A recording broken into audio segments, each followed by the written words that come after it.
Well, here we are at Advent, at last. It's also the year that makes the altar guilds tremble, as it's the shortest possible Advent season we can have, with Advent 4 and Christmas Eve on the same day. So think kindly upon your faithful altar guild, musicians and Mother Hilary on the 24th, and bring them something to eat along the way. They'll need nourishment. Years ago, former Archbishop Rowan Williams asked what word we might automatically say if we were free associating, and someone said Advent. He suggested that the most often given response might be calendar. And I think that might have been mine as well if I had not taken too much time to think about what the proper answer should have been. Especially since we just bought a beautiful one from a shop in Portland of gourmet chocolates from Lebanon. I have a folder full of Advent calendars, and you can find them online as well. You know, little windows you can pop open and a variety of things behind them, from bits of candy to words of scripture to Santa-themed pictures and ornaments. I confess our favorite one was a big box of wine, one bottle for every day. It was given to us by a family member who knew us well. Not many calendars are actually Christmas themed. I thought it was fortunate to ever run across one that was sort of religious themed, where Jesus wasn't a blue-eyed Norwegian. Calendar has a different meaning in the circle of the church year, and Godly Play has a great big beautiful one back in their room. So sometime when you go back there, take a look at that one that's on the wall that shows the seasons of the church year really clearly. After celebrating the cosmic Christ last week, we're back to the beginning to tell a story that we can never hear enough or empty of meaning. Like the life of a fig tree and the cycles of nature, the seasons of the church year bring us around again and again. This repeatability of our religious church observances takes us through the same material over and over, so that we can remind ourselves that in a changing and uncertain world, there are things of ultimate importance which do not change. In this repeatability, the first Sunday of Advent every year is apocalyptic, and the beginning of year B, this year, Mark's Gospel, is no exception. Some feel that these writings of the end times and darkening skies and falling stars are grim and not about the promise of a baby with a star in the sky and shepherds gathering listening to angels. Well, no, that's pretty much right. The church holds us back from Jesus' initial advent or coming and points us first to his promised second coming. Apocalyptic comes from the depths of human desperation, and it's meant to bring hope. For the early Christians for whom the Gospels were written, apocalyptic literature was filled with hope and confidence that God would indeed come to rescue them. At the time Mark's Gospel was written, Jerusalem and the temple lay in ruins. Fred Craddock has pointed out that civil strife had outlived Roman patience, and the threats begun by Emperor Caligula were now being carried through. And this sounds really familiar, like there's nothing new under the sun, right? There was confusion about false prophets and false messiahs, something like the people who now and then claim to be Jesus, and that the president or some other prominent figure is the Antichrist. When we think about that persecuted little band of Christians surrounded by powerful forces that threaten them with extinction, how comforting and inspiring these images must have been to them. The God they trusted was faithful, they heard, and would come in power greater than the Roman Empire itself and lift them right up out of their terrible situation. That's precisely what the Hebrews were asking of God in Isaiah's time. They are either still in exile in Babylon or newly returned to find the complete destruction of Jerusalem. Isaiah acknowledges Israel's past sin and says, yet. So take a look at that in your Old Testament reading again from this morning. Yet there is hope. For despite their iniquities, the Lord is still their God. This yet says that in the face of everything, God will come in glory. There's a poignant intimacy as the people pray to the Lord for deliverance and forgiveness, an appeal for God to intervene. Oh, that you would tear open the heavens and come down so that the mountains would quake at your presence. And the psalmist says, stir up your strength and come to help us. Surely we are in need of a new thing to come into the world because the world is not okay. We enter our season with Isaiah in lamentation. This is a time to get real with what's difficult and wrong in our lives locally and globally. We need God not only to look down upon us, but to tear open the heavens and come down and do all those awesome deeds that we've been come to expect. Come to us with fire that kindles and burns and sets the world boiling. Stop the violence and war, end racism. Come on down here and fix things.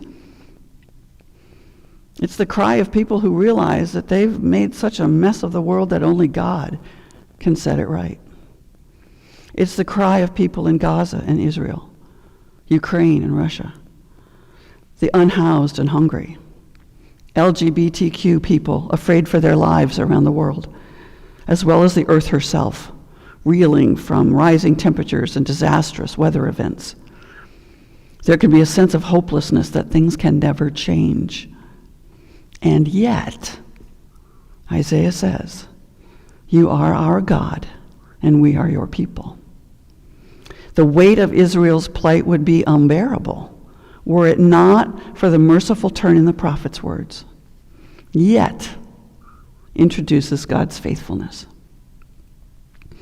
Having honestly exposed the depths of the crisis, Isaiah grasps the heart of faith that is not based on present circumstances or dependent upon the logic of cause and effect. With his naked faith, he humbly pleads with God to be the God whose love is steadfast and whose mercy is everlasting. In Mark's little apocalypse, there is deep hope and confidence in God's power and promise to act on their behalf.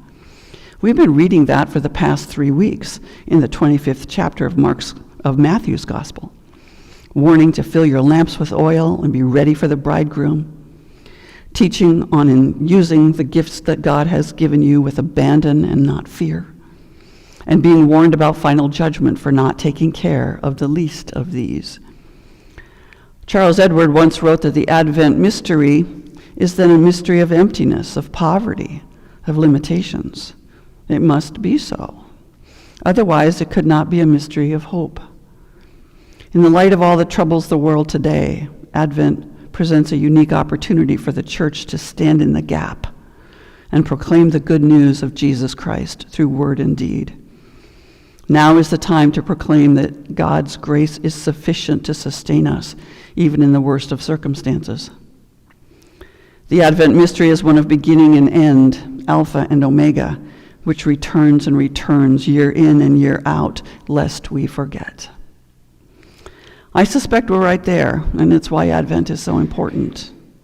Against a current backdrop of the ending of a ceasefire and resumption of hostility in Israel and Gaza, a global climate change conference, COP28 in Dubai, which many feel has little hope of substantive action to decrease global warming, national politics which are appalling and shameful, a launch of more spy satellites, and what feels like a loss of civility, compassion, and inclusion in our communities.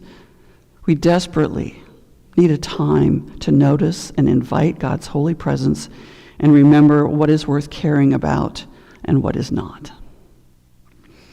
This waiting that we're called to in Advent, and the waiting we are called to in apocalyptic writing, is anything but passive. C.S. Lewis wrote in Mere Christianity, aim at heaven and you get earth thrown in. Aim at earth and in the end, you get nothing. We aim at heaven by staying awake and being alert to the coming kingdom which is present with us even now. It requires us to see each moment of each day as a gift to give and receive and live in a way that says, I believe in more than what I can see on earth. At the dawn of Advent, the great yet of Isaiah causes us to pause and anticipate the promises of God as we confront not only our dread, but our hope. Advent reminds us that God is going to pitch a tent among us, right here in the middle of our despair, and call us out to be awake and ready with our lamps filled, to be able to see signs of God's coming reign as it breaks into our lives here and now, in collecting 325 pounds of food for the Central Kitsap Food Bank, by stuffing ditty bags for seafarers, and by welcoming all people to this holy table. These 4 short weeks give us time to rediscover what this season is really about. That there's no corner of this earth so dangerous, no situation so dire, no heart so lonely, no family so broken, and no individual so lost into which Jesus will not freely and willingly come when we aim for heaven. Thankfully, here we are, back at the beginning of the calendar, right where we began. I want to close with a little writing that came through my Facebook page this week by Bishop Stephen Charleston, and I don't know if you haven't found him, Stephen Charleston, look him up. He is a retired bishop of Oklahoma. He is indigenous of the Choctaw tribe, and he has something wonderful to say almost every day. And this is what he had to say this week. I will not be afraid, even if what I wanted to happen doesn't happen, even if there are many more problems than I can handle alone, even if the future seems shrouded in a fog of uncertainty and threat, I will not be afraid. Setbacks are to be expected. I do not have to handle everything myself, and the future is what we make it. So even if the mountains tremble, I will not be afraid. My help, my hope, my heart is in the Spirit. Welcome to Advent.